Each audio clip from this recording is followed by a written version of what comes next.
principle that sustains compulsory vaccination is broad enough to cover cutting the fallopian tubes. 3 generations of imbeciles are enough. Judgment affirmed.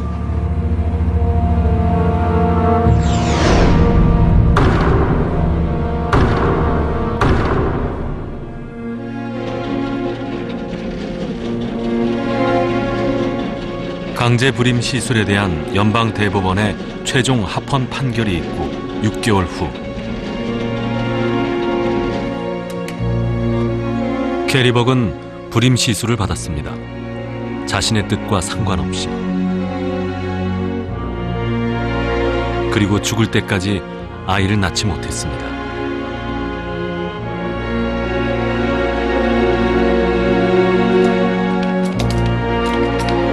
법이 21살 젊은 여성에게 강제로 불임 시술을 명령했습니다. 그 법은 누구 편인가요?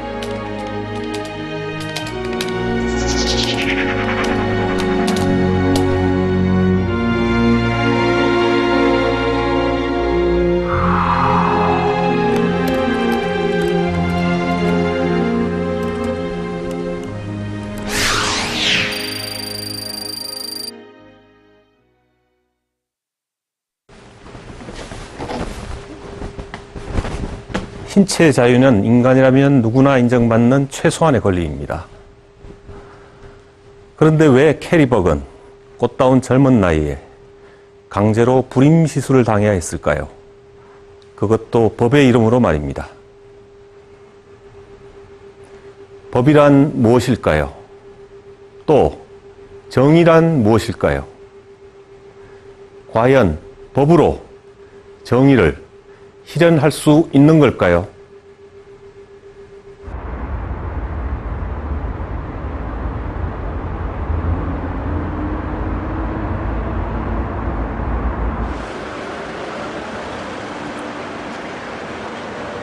캐리벅은 지난 1983년 사망했습니다. 우리는 세상에 남아있는 캐리벅의 흔적들을 찾아보기로 했습니다. 캐리벅에 관해 가장 많은 기억과 자료를 가지고 있는 롬바르도 교수를 만났습니다. 안녕하세요, 롬바르도 교수. Very good to meet you. 네.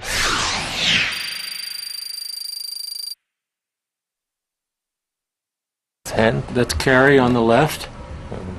She's about 17 years old then. And this is her mother, Emma, who was in her 40s. This picture was taken the day before the trial. 롬바르도 교수가 우리에게 처음 보여준 건 캐리벅과 어머니 엠마 벅의 사진이었습니다.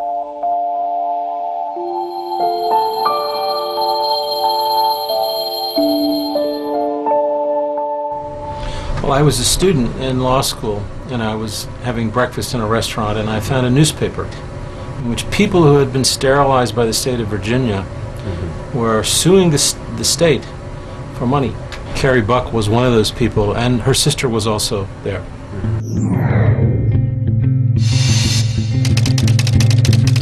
롬바르도 교수는 강제 불임 시술 소송 기사를 보고 캐리벅에 대해 관심을 갖게 됐습니다.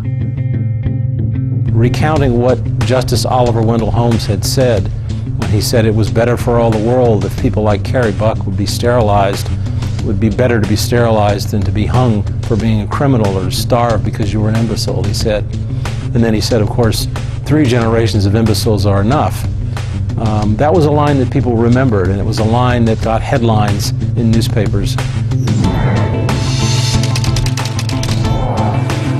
올리버 홈즈 판사는 언론의 자유를 수호하는 명판결로 미국 역사상 가장 위대한 판사로 꼽힙니다.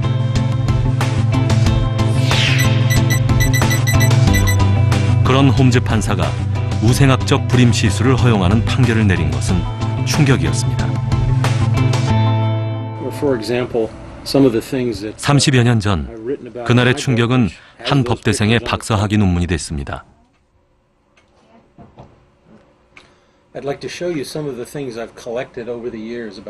그리고 그 법대생은 법사학자가 됐고 캐리벅 재판의 결과를 바로잡기 위해 평생을 노력해왔습니다.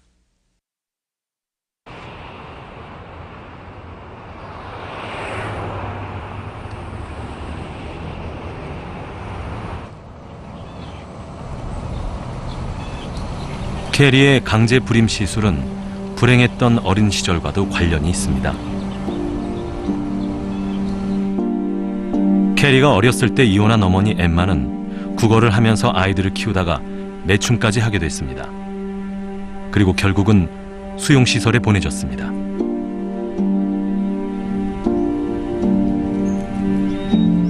어머니가 수용시설에 가게 되자 캐리는 돕스 집안에 입양됐습니다.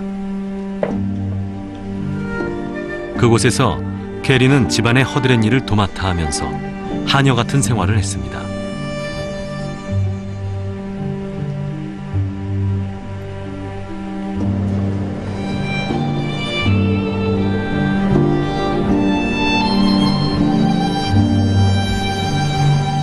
(1923년) 캐리가 17살 되던 해였습니다.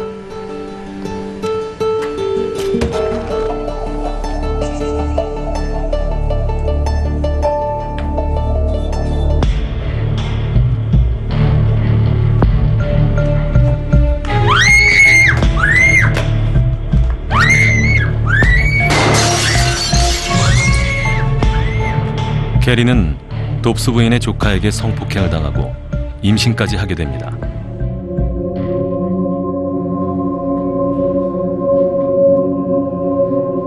돕스 부부는 집안 체면 때문에 조카의 성폭행으로 캐리가 임신했다는 사실을 숨기고 싶었습니다. 그래서 캐리를 도덕관념도 없고 정신상태도 정상이 아니라고 주장했습니다.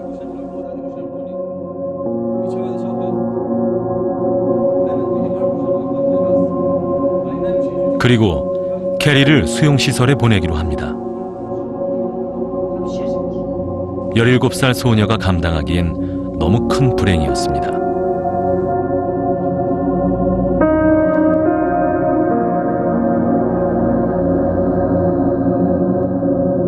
캐리는 아이를 낳자마자 빼앗기고 수용시설에 가게 됐습니다. 1924년 캐리가 18살 때 일입니다. 어린 나이에 성폭행과 출산만으로도 힘들었을 텐데 딸과 강제로 헤어져 수용시설로 보내진 캐리의 심정은 어땠을까요?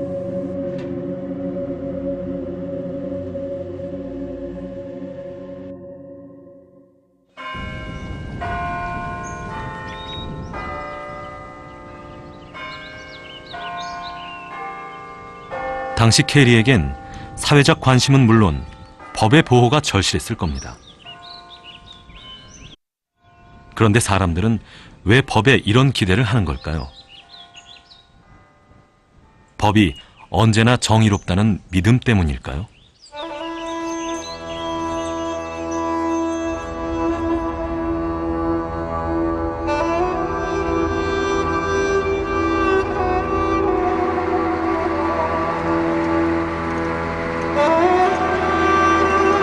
이제 막 20살이 지난 젊은 여성에게 강제 불임 시술은 어떤 의미일까요? 캐리벅 사건은 그렇게 법과 정의에 대한 무거운 고민거리를 던져주었습니다.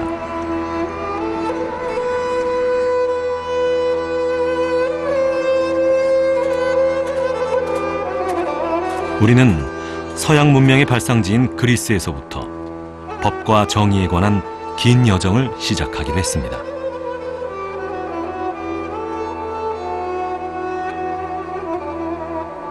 지금으로부터 약 2400여 년 전, 소크라테스는 트라시마코스와 정의에 관한 열띤 논쟁을 벌입니다.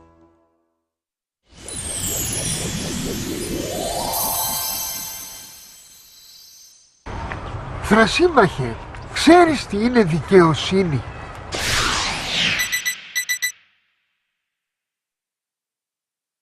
Ναι, βέβαια. Η συμπεριφορά του ισχυρού είναι η δικαιοσύνη. Έτσι δεν είναι?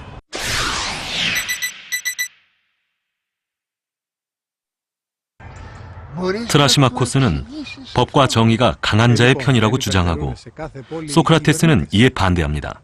Βέβαια.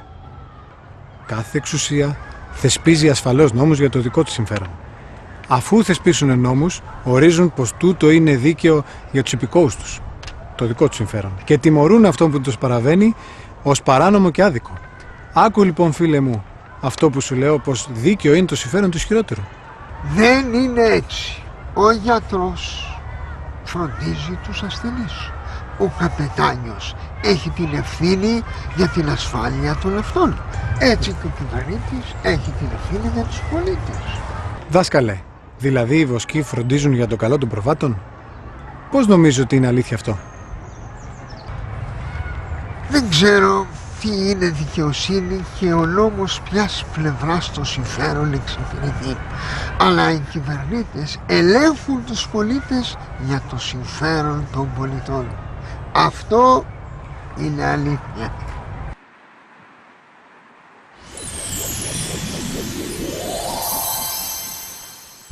Εδώ υπάρχει στο δεύτερο βιβλίο της Πολιτείας, πράγματι ο Θρασίμαχος λέει το δίκαιο του ισχυροτέρου είναι αυτό που επικρατεί.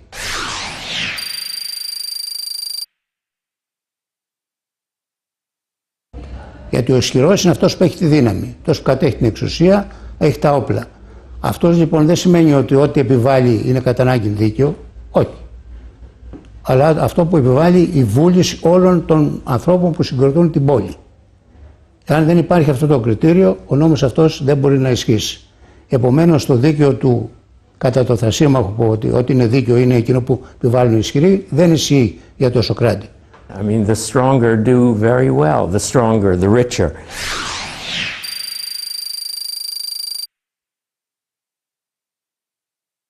And in a capitalist society, strength and power, wealth and power go together in ways that they obviously shouldn't.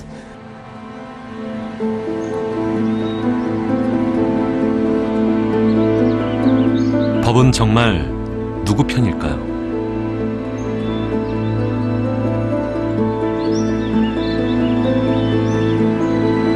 법의 이름으로 불임 시술을 강요당한 캐리벅을 생각하면 선뜻 소크라테스의 주장에 동의하기는 쉽지 않습니다.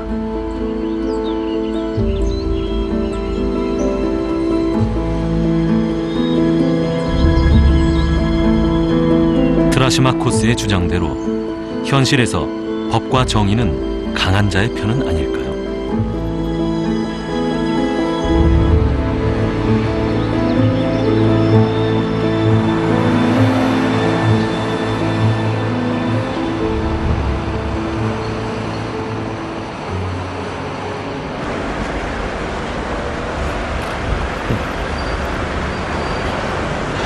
한 손엔 저울, 한 손엔 칼. 로마 신화의 유스티치아 여신입니다. 영어로는 레이디 저스티스, 우리말로는 정의의 여신이라고 하죠. 그런데 정의의 여신상은 눈을 가리고 있습니다. 눈앞에 보이는 사람이 강자인지 약자인지를 가리지 않고 오로지 법에만 의거해서 공평무사하게 처리하겠다는 의미일 것입니다. 그런데 유스티치아의 모습은 시대에 따라 상황에 따라 조금씩 변해왔습니다.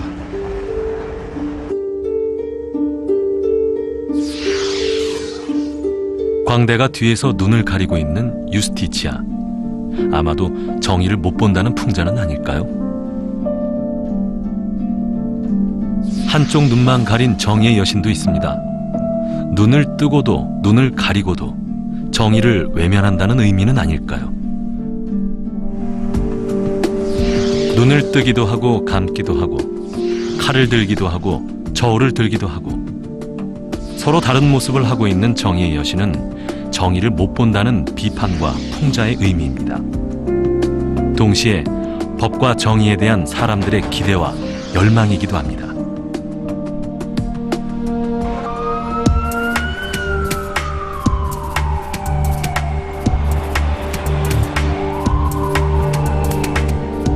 스물한 살의 캐리에게 법의 이름으로 강제 불임 시술을 명령했을 때 그때 정의의 여신의 눈은 가려진 상태였을까요?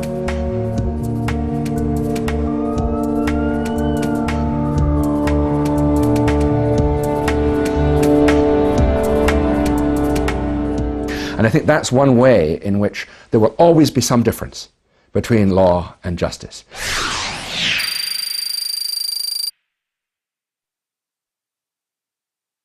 Law will always be imperfect justice. Justice with some imperfections, some rough, approximate features. Every time law is created, somebody will suffer. Somebody may gain, but always somebody will suffer. Somebody must pay compensation, somebody must bear a punishment. And so every time law is made, we must always be thinking, who will suffer?